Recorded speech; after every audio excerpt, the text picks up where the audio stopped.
Hello friends, ചെമ്പനീർ പൂവിൻ്റെ പുതിയൊരു promo റിവ്യൂയിലേക്ക് എല്ലാവർക്കും സ്വാഗതം.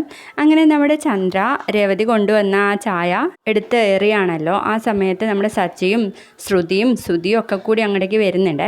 അപ്പോൾ ശ്രുതിയെ കണ്ടതും നമ്മുടെ സച്ചി ഓരോരുത്തർ മുഖംമൂടി ഇട്ട് നിൽക്കുമല്ലേ എന്ന് ചോദിക്കുമ്പോഴേക്കും ശ്രുതിക്ക് അങ്ങനെ ദേഷ്യം പിടിക്കുകയാണ് കേട്ടോ. നീ ആരെക്കുറിച്ചാടാ ഈ പറയുന്നത്? നിന്റെ ഭാര്യയെക്കുറിച്ച് തന്നെ. സ്വന്തം മുഖം മേക്കപ്പ് ഇട്ട് മറിച്ചിരിക്കല്ലേ എന്ന് ചോദിക്കട്ടോ. ദേ ഇവളെ കുറിച്ച് എന്തെങ്കിലും അനാവശ്യം പറഞ്ഞാൽ എന്ന് പറഞ്ഞിട്ട് തല്ലാനൊക്കെ പോകുമ്പോഴേക്കും സച്ചി പറയും, നിങ്ങൾക്ക് രണ്ടിനും മിണ്ടാതിരിക്കുന്നതായിരിക്കും നല്ലത്, കള്ളനും കള്ളിയും എന്നൊക്കെ പറയാണേ. അതിനുശേഷം നമ്മുടെ രേവതിയുടെ അടുത്തേക്ക് സച്ചി ചെന്നിട്ട് പറയുന്നുണ്ട്, ഇനിയിപ്പോൾ ഒറ്റ കാര്യം ചെയ്യാനുള്ളൂ, ശ്രീകാന്തിനെ വീട്ടിലേക്ക് വരുത്താൻ.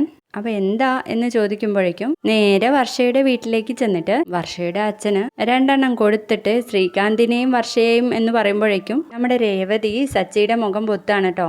ഇനിയൊന്നും പറയണ്ട എന്ന് പറയട്ടോ രേവതി. പ്രൊമോ വീഡിയോ ഇഷ്ടമായെങ്കിൽ ലൈക്ക് ചെയ്യുക, സബ്സ്ക്രൈബ് ചെയ്യുക. താങ്ക്